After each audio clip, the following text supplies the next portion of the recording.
Assalamualaikum warahmatullahi wabarakatuh. Selamat pagi anak-anak. Baik, pada hari ini kita akan belajar tentang makna Pancasila dalam kehidupan sehari-hari dan mengenal simbol dari Garuda Pancasila. Baik, sebelum memasuki materi, langkah baiknya kita berdoa menurut agama dan kepercayaannya masing-masing. Berdoa dimulai.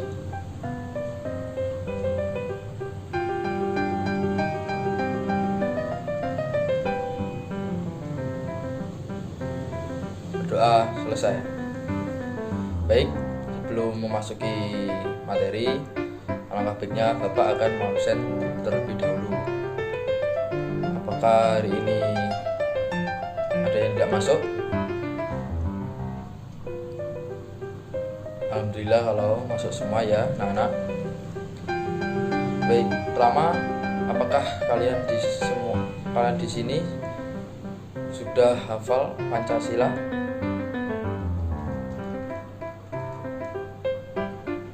Belum hafal? Ada yang belum hafal? Oke, baik. Mari kita baca teks Pancasila ya, bareng-bareng ya, kita semua ya. Pancasila. 1. Ketuhanan yang Maha Esa. 2. Kemanusiaan yang adil dan beradab. 3. Persatuan Indonesia. 4. Kerakyatan yang dipimpin oleh hikmat kebijaksanaan dalam permusyawaratan perwakilan. 5. Keadilan sosial bagi seluruh rakyat Indonesia. Baik. Selanjutnya kita akan menyanyikan lagu Garuda Pancasila.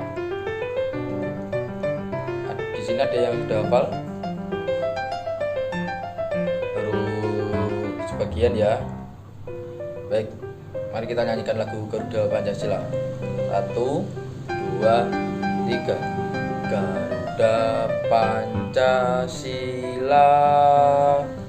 akulah pendukungmu. Patriot proklamasi, sedia berkorban untukmu. Pancasila dasar negara, rakyat adil makmur sentosa, pribadi bangsaku. Ayo maju, maju, ayo maju, maju, ayo maju, maju.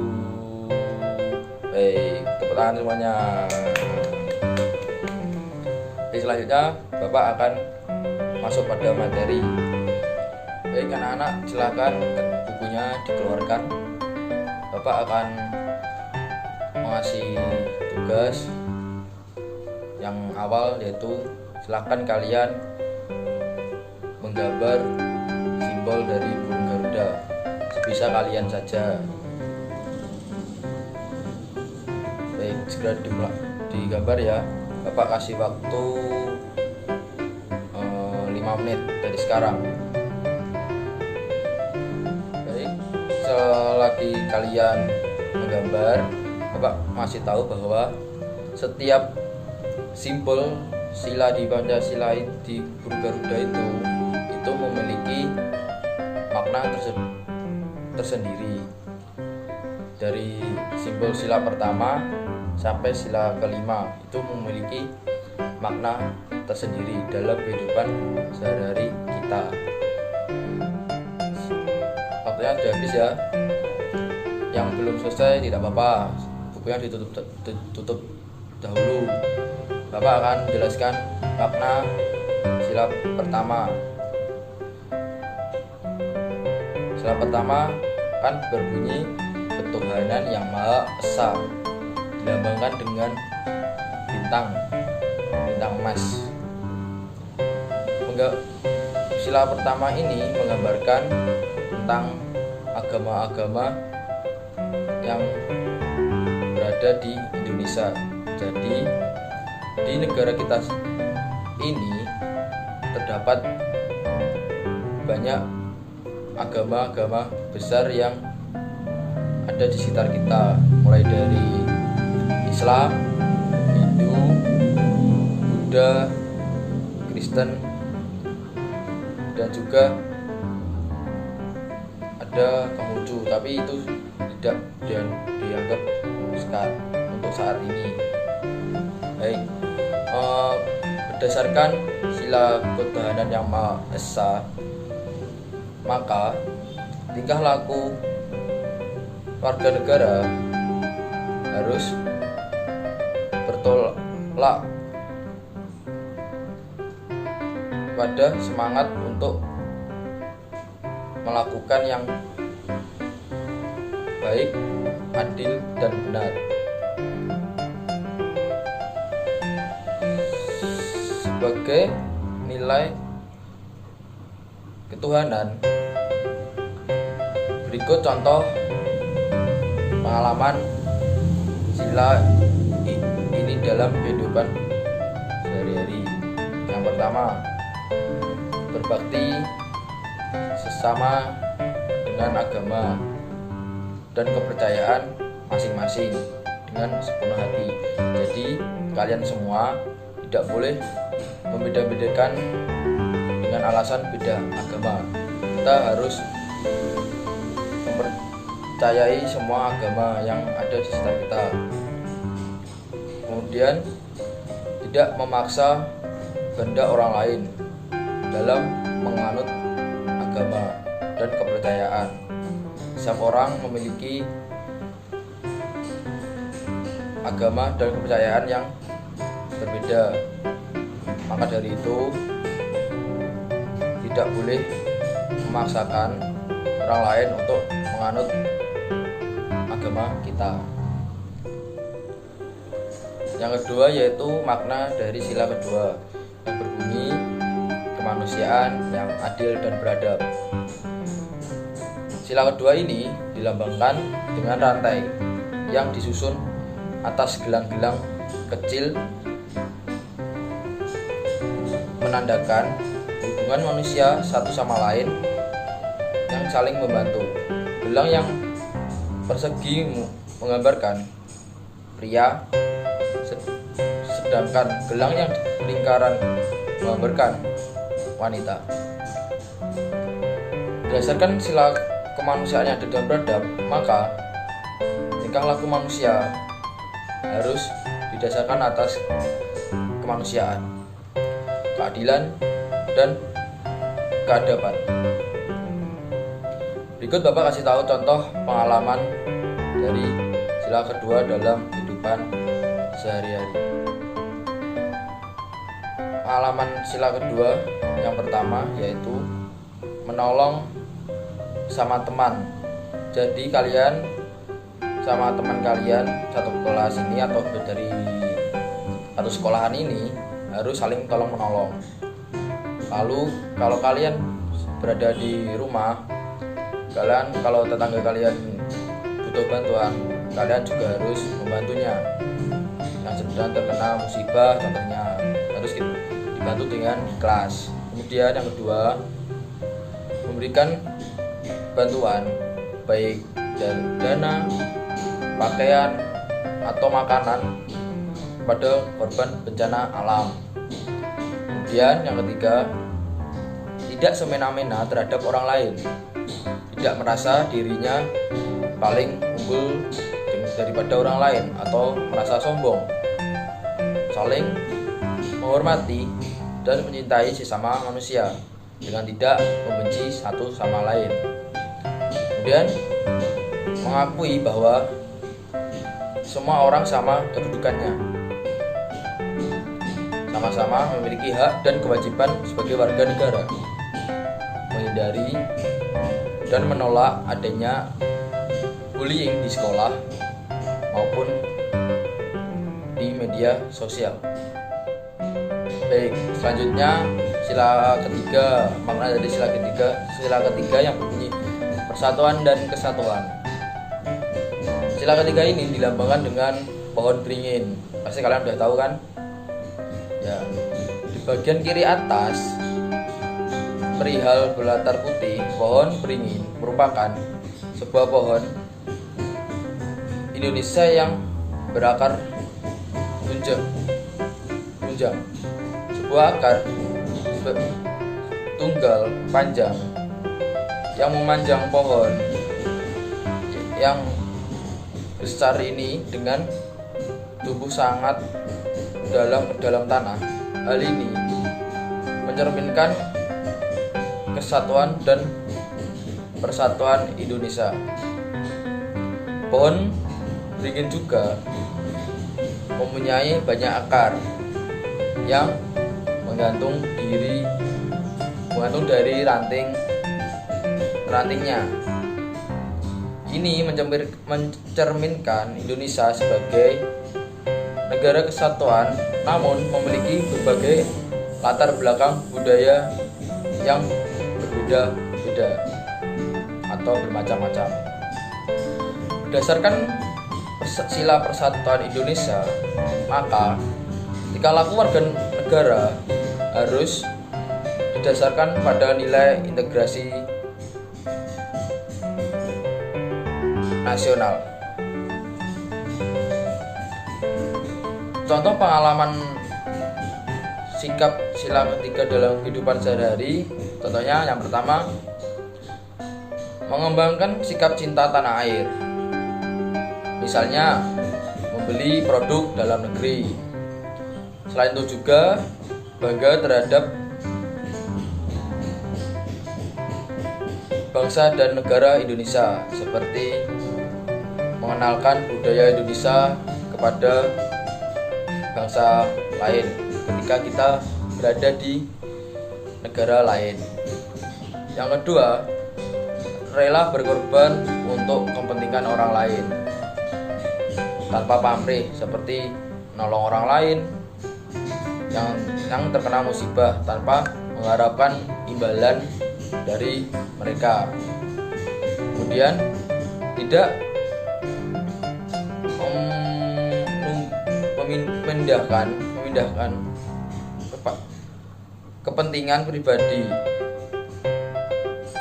tidak mendahulukan kepentingan kita pribadi atau kepentingan pribadi dan golongan, menggunakan posisi jabatan atau kedudukannya untuk kepentingan orang banyak. Misal, ketua kelas menggunakan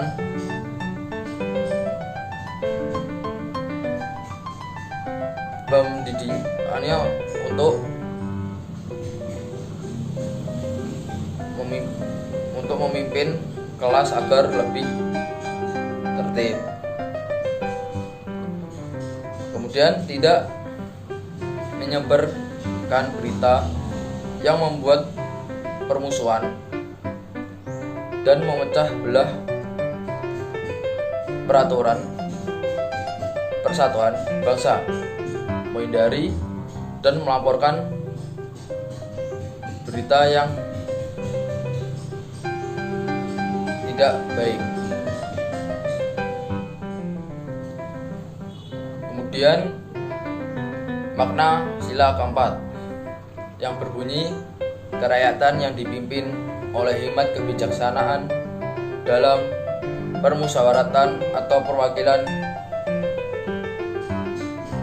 yang disimbolkan dengan kepala banteng pada bagian kanan atas perisai berlatar merah.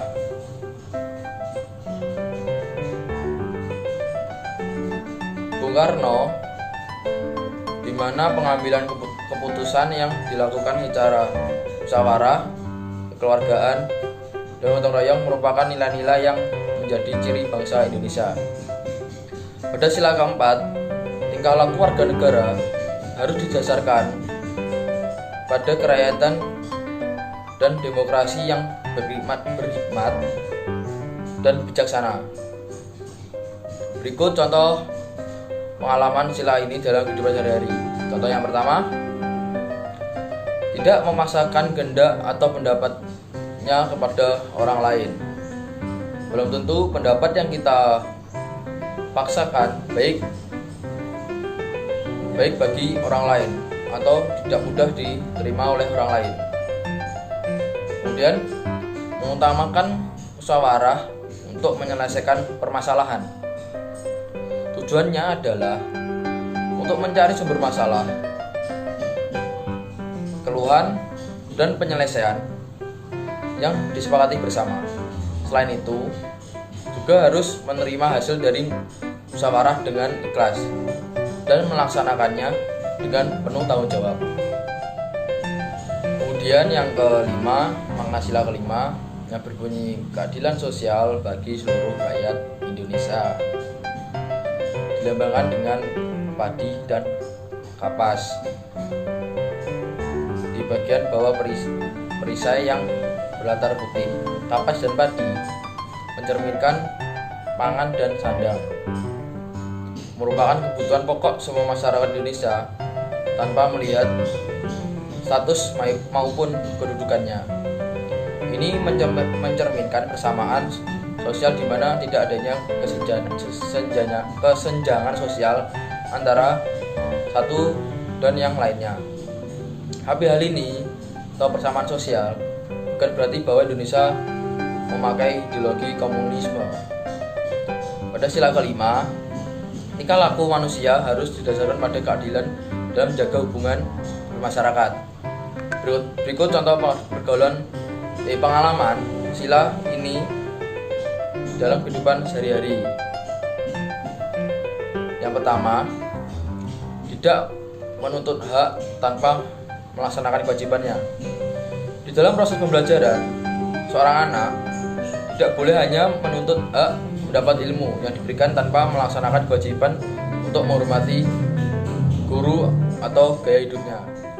Baik, yang terakhir sebelum Bapak tutup pembelajaran kita pada hari ini, Bapak akan kasih tahu dampak mengamalkan Pancasila dalam kehidupan sehari-hari. Yang pertama, terjadi ketenangan kepada kita sendiri jika karena hubungannya dengan Tuhan terjaga dengan baik. Jadi ketenangan jiwa kita terjaga. Perpecahan akibat dari konflik yang berlatar belakang agama dapat diminimalisir. Kemudian yang kedua, timbulnya rasa kasih sayang satu sama lain sehingga kehidupan menjadi harmonis atau tentram. Yang ketiga, terwujudnya kerukunan dan integrasi baik di kehidupan masyarakat, berbangsa dan bernegara. Yang keempat, terpenuhinya semua kebutuhan dan kepentingan bersama masyarakat. Yang terakhir, tidak terjadi ketimpangan sosial di dalam masyarakat. Baik, dah sampai di sini sudah paham semua. Alhamdulillah kalau kalian sudah paham semua ya. Baik, Bapak akan mengakhiri pembelajaran pada hari ini. Semoga apa yang Bapak sampaikan dapat diterima oleh kalian dan bisa menambah wawasan kalian. Baik, sebelum menutup pertemuan pada hari ini, maka baiknya kita berdoa terlebih dahulu. Berdoa, dipersilakan.